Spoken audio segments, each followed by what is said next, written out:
তিনি আল্লাহর সঙ্গে সরাসরি কথোপকথন করতেন, সেজন্য কালিমুল্লাহ বলা হয় তাকে।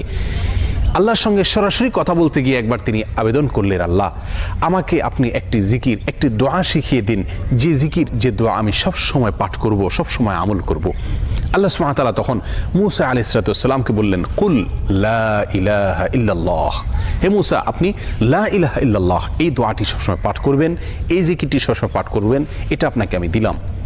মূসা আলাইহিস সালাম কিছুটা আশ্চর্যান্বিত হয়ে আল্লাহ সুবহানাহু ওয়া তাআলাকে বললেন, আল্লাহ লা ইলাহা ইল্লাল্লাহ এটা তো এমন একটি বাক্য, এমন একটি জিকির, এমন একটি দোয়া যেটা সকলেই বলে, সব মানুষই বলে। আমি তো আপনার কাছে স্পেশাল কোনো দোয়া চেয়েছিলাম, বিশেষ কোনো দোয়া চেয়েছিলাম।